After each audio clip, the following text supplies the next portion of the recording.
राम राम सर्वांना, स्वागत आहे नवीन एका ब्लॉगमध्ये. तुम्हाला तर माहिती आहे आपला प्रवास चालू होता पुण्यावरनं.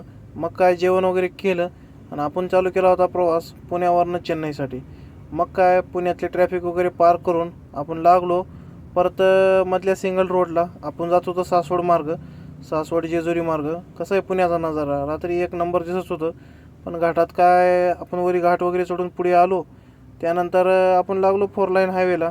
मस्त पालखी मार्ग आहे, ह्या मार्गामाटे आपल्याला जायचं होतं. मग थोडंसं पुढे गेले की मग म्हणलं नका चहा पिऊ. भावानं चहा मस्त दिला होता. मग काय 2 चहा पिले. तिथून लागलो आपण पुढच्या प्रवासाला. हायवेला काय गर्दी नव्हती, काय नव्हती.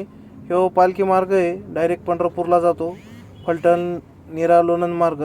त्यामुळं मस्तपैकी हायवेनं चढलो.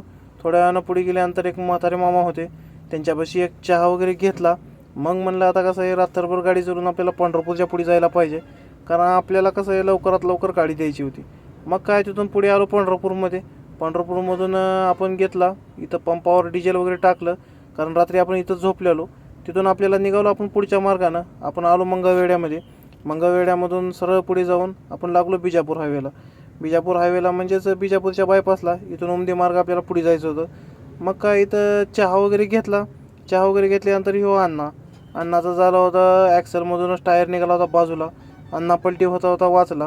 रस्त्याची अवस्था खूपच खराब झालेली, त्यामुळे झालेला पुढे एक गाडी बंद पडली. दोघांमुळे खूप ट्रॅफिक लागलेली होती. त्यानंतर सर्व खराब रस्ता वगैरे पार करून आपण लागलो हायवेला लागले का सुट्टी असते. मग काय नुसतं रिपीट करत जवळपास दुपारी आपले 12 वाजले. मस्तपैकी हॉटेलवर लावली गाडी, छान अशी आंघोळ वगैरे केली. मग म्हणलं आता जेवायला लागते. मस्तपैकी दही रायता मागिला होता, जेवण वगैरे केलं. मग लावली भिंगरी. कसं आहे रिपीट लावत पुढे आपला जरा एक मित्र थांबला होता. मग काय बबलू भाऊ आला होता. बबलू भाऊसोबत मस्तपैकी चहा वगैरे घेतला. त्या जात होता वापस, आपण जात होतो बँगलोरच्या दिशेने.